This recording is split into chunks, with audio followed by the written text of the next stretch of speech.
Spermatogenesis. Spermatogenesis merupakan peristiwa pembentukan sperma. Nah, spermatogenesis terjadi di dalam tubuh laki-laki.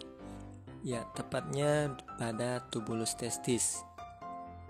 Nah, tubulus testis itu sendiri adalah saluran-saluran kecil yang ada di dalam testis. Ya, kita bisa lihat pada gambar tersebut. Oke, kita next. Nah, bahan dasar sperma ini adalah sel spermatogonium. Nah, sel spermatogonium atau bakal sperma dapat ditemukan menempel pada dinding-dinding tubulus testis. Ya, kita bisa melihatnya ya. Nah, saat seorang laki-laki mencapai pubertas, organ reproduksinya akan berkembang. Nah, pada saat itu, proses spermatogenesis akan terjadi. Ya, pertama-tama sel spermatogonium akan mengalami pembelahan secara mitosis. Nah, kemudian sebagian dari sel spermatogonium tersebut selanjutnya akan diteruskan dan mengalami pembelahan secara meiosis dan berdiferensiasi. Dan akhirnya nanti akan menghasilkan 4 sel sperma. Nah, dengan kata lain, pada spermatogenesis, satu sel spermatogonium akan menghasilkan 4 sel sperma. Nah, jumlah sel spermatogonium dalam tubulus testis sangat banyak sekali. Sehingga dalam satu hari, seorang lelaki dewasa dapat menghasilkan sebanyak 2 miliar sperma. Ya, kita bisa melihat pada layar.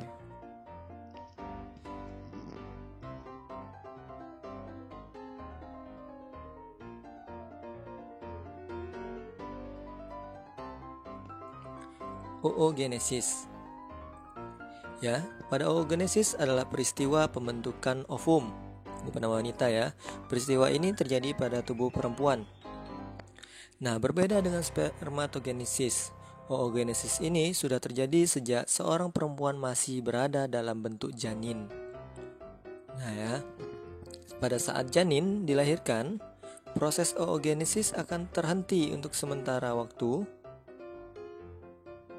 Pada saat bayi dilahirkan, proses oogenesis akan terhenti sementara waktu sampai organ reproduksinya perempuan tersebut sudah siap. Nah, ketika perempuan tersebut masuki masa pubertasnya, proses oogenesis kembali terjadi. Ya, proses oogenesis ini akan terjadi terus-menerus hingga perempuan tersebut mencapai masa menopause-nya. Seperti itu ya. Nah, akan terus terjadi sampai dia menopause. Oke, kita lanjut. Nah, peristiwa oogenesis tahap awal terjadi di dalam ovarium seorang janin perempuan. Nah, di dalam ovarium janin tersebut terdapat bakal ovum yang dikenal dengan sebutan oogonium. Nah, oogonium inilah yang nantinya akan berkembang menjadi ovum melalui peristiwa oogenesis.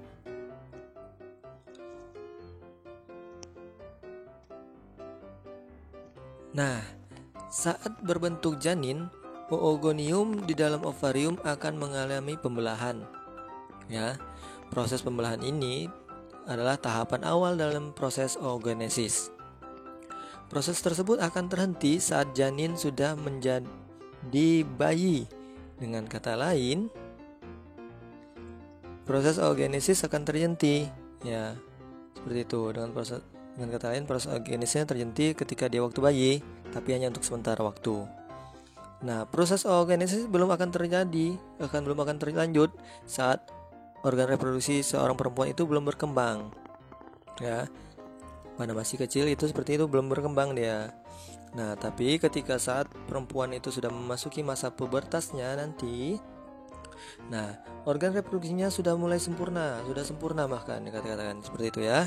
Nah, saat itu masing-masing oogoniumnya secara bergantian mulai melanjutkan proses oogenesisnya yang tadi tertinggal. Seperti itu ya. Nah, per 28 hari sekali masing-masing ovarium akan melepaskan ovum, tepatnya oosit sekunder melalui proses ovulasi. Nah, Jika kondisinya sesuai, proses oogenesis sendiri akan berlanjut hingga akhir oosit sekunder tersebut menjadi sebuah ovum. Seperti itu ya.